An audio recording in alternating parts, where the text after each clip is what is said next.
Pendant le ménage, la femme de ménage a accidentellement cassé une théière entière. Elle pensait que cette pièce en porcelaine n'avait aucune valeur.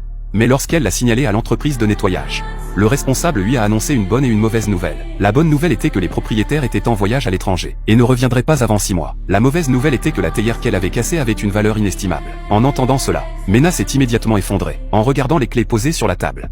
Une pensée malveillante lui a soudain traversé l'esprit. Elle a alors déverrouillé la porte d'entrée de la villa, et s'est affalée sur le lit de la propriétaire, fixant les vêtements de Marc dans l'armoire. Puis jetant un coup d'œil à son reflet débraillé dans le miroir. Elle a rapidement enfilé les vêtements de la propriétaire, et brûlé ses propres vêtements. Elle était devenue la maîtresse de cette maison. Comme elle n'avait pas les moyens de payer les dégâts, elle décida de squatter le nid pendant toute la durée des travaux, et de goûter à la vie des riches. Lorsque la faim se fit sentir, elle descendit à la cave. Dans le réfrigérateur, elle trouva un steak digne des riches. Elle l'accompagna d'une bouteille de Lafite 1982, pour que la villa lui semble davantage comme sa propre maison. Elle arracha toutes les photos des propriétaires, et redécora la maison à son goût. Mais cette existence ne dura que 2 jours, avant d'être brisée par un coup inattendu à la porte. Mena supposa que les propriétaires étaient rentrés plus tôt que prévu. Anxieuse, elle s'approcha de la porte. En l'ouvrant, elle trouva un homme qui demandait son chemin.